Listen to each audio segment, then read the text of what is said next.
বৃদ্ধাশ্রম থেকে মায়ের লাশ নিয়ে দাফন করে কবরস্থান থেকে বের হতে বৃদ্ধাশ্রমের এক লোক ছেলেটির হাতে একটা চিঠি ধরিয়ে দিল। মায়ের চিঠি পেয়ে কিছু সময় থম মেরে রইল, অতঃপর ধীরে সুস্থে সেটা খুলে পড়তে শুরু করলো। প্রিয় আব্বাজান, তুমি আমার একমাত্র কলিজার টুকরা। না না, কলিজার টুকরা বললে ভুল হবে, আমার কলিজাটাই তুমি বাজান। তোমাকে আমি অনেক ভালোবাসি। তুমি খুব ছোট্ট থাকতে তোমার বাবা গাড়ি দুর্ঘটনায় মারা গিয়েছিল, তখন আমার অল্প বয়স ছিল। তোমার নানা নানি আমাকে আবার বিয়ে দিতে চেয়েছিল, কিন্তু তোমায় মানুষ করার জন্য আর বিয়ে করিনি। তোমার দাদি আমাকে তাড়ানোর অনেক চেষ্টা করেছে, ঠিক মতো খেতে দেয়নি, সব কাজ ঠিকই করিয়ে নিত, কিন্তু খেতে দিত না, আমায় মাথার তেল পর্যন্ত দিত না, কিন্তু তোমায় অনেক ভালোবাসতো, তাই আমিও সবকিছু চুপচাপ মেনে নিতাম। তার মতে আমার জন্য অকালে ছেলেকে হারিয়েছে, এর জন্য নাকি আমি দায়ী। তোমার দাদির মতে আমি আর তোমার বাবা বিয়ে করেছিলাম, কত স্বপ্ন ছিল আমাদের, কিন্তু একটা দুর্ঘটনা সব শেষ করে দিল। তোমার 5 বছর বয়সে তোমার দাদি মারা গেল, আমি তোমাকে নিয়ে একা হয়ে গেলাম।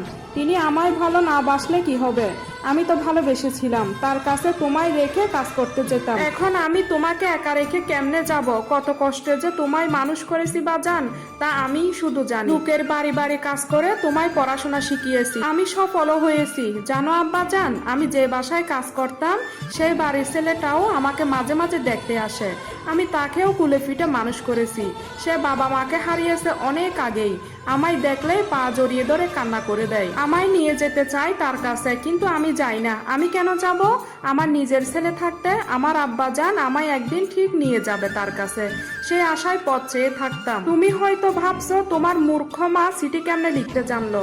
আমি লিখিনি বাজান, আমার সাথে একজন থাকতো, জানো বাজান, সেও 2 সন্তানের জননী, একজন পুলিশ আর একজন ডাক্তার, কিন্তু তার বাড়িতেও তার জায়গা হয়নি।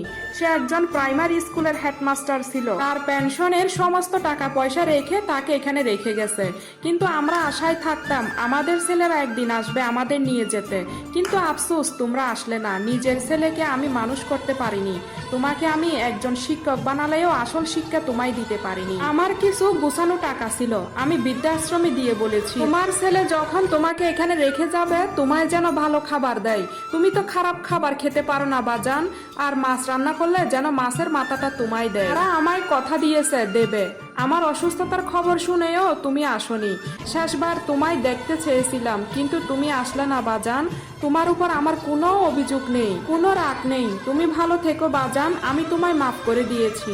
আমি মাফ না করলে যে আল্লাহ তোমায় মাফ করবে না, এটি তোমার অভাগী মা। আমাদের সমাজের অহরহ ঘটা একটি বাস্তব ঘটনা। কি বলবো, নিজে পড়তে গিয়ে নিজের চোখে জল এসেছে। মায়ের তুলনায় শুধু মাই হয়। ভালো থাকুক পৃথিবীর সকল মা, মায়ের মতো আসলে কেউ হয় না।